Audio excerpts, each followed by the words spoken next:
In 1945, Korea became an almost perfect scientific experiment. One population with the same geography and culture became two separate test groups, one capitalist and one very not. Fight!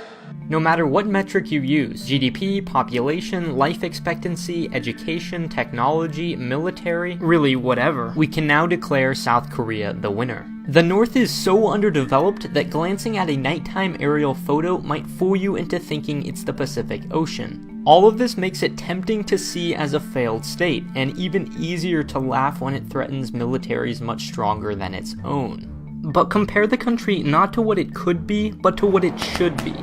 With the GDP of an African country you've never heard of and 30% of its population undernourished, the North should be erupting in revolution. Even setting aside internal conflict, North Korea acts like a younger sibling provoking his much stronger brothers. Except the threat is nuclear war, and all with the military might of tiny Belgium. If Kim Jong-un is just a crazy madman, he's been incredibly lucky to survive all of this. Nobody rolls that many natural 20s.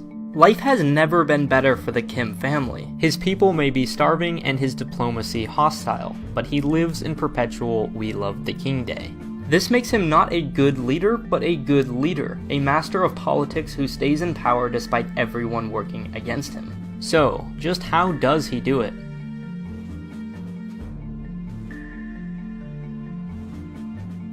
Even the most brutal dictator prioritizes the needs of his citizens, knowing that a hungry or unhappy population is a ticking time bomb, counting down to the beheading of its leader. But North Korea is a rare exception. As hungry as you may be, you've been taught that it's no different anywhere else. Revolting would do no good, biting the only hand that even occasionally feeds you. Low quality of life is not just the unfortunate consequence of misaligned priorities, it's also a beneficial political decision. No one will demand freedom of speech when they're barely able to feed their family. People are far too preoccupied with the latter. Besides, Kim will make personally sure the food doesn't go wasted. You may hear of coming reform, but it's almost always wishful thinking. Kim knows that a better life would create far too ambitious a population. What would normally be incompetence is actually political strategy in the case of North Korea.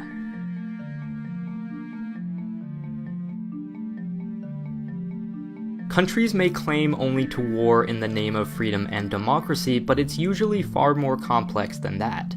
Offensive wars are fought when the inconvenience of a problem outweighs the cost of war. North Korea knows that it can provoke as much as it wants so long as it doesn't cross that threshold. And provoke it does.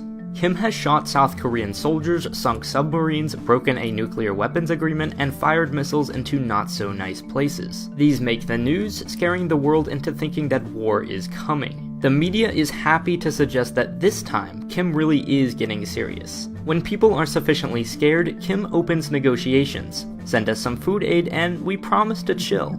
Smart politicians know how hollow these threats are, but they too are playing the political game. Nobody who wants to be re-elected will ignore what their constituents perceive to be a threat to national security. But there is a popular alternative: getting tough with sanctions. If a country isn't playing nice, you raise the prices of its goods to anger its population. This puts pressure on the government, who must behave or risk revolution. North Koreans, however, are unlikely to turn on their glorious leader. And any sanctions big enough to actually make a difference would be blocked by China, who would like to avoid 25 million unskilled workers entering its borders and the biggest military in the world looking over its shoulder. The political mood swings from hard to soft to hard again after each policy fails. Playing soft only helps Kim, and getting tough has little effect. America took a break called strategic patience, but we quickly learned exactly what that really means. Still, Kim knows this can't go on forever.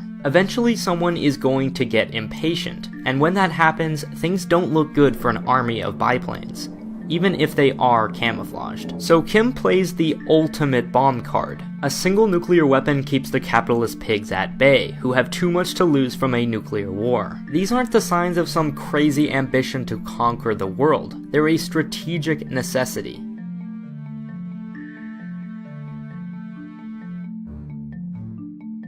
A chess player is made good by anticipating his opponent's next move.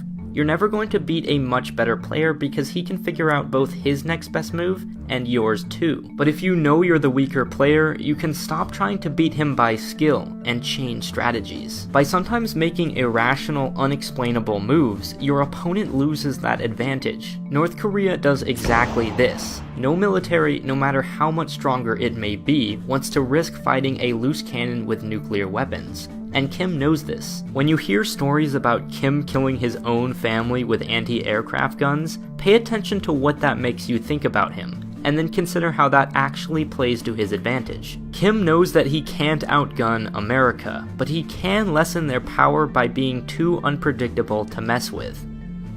As long as you keep hearing news of missile tests, impending war, and famine, you can be sure Kim is thriving. His country may be a failure, but his rule is anything but.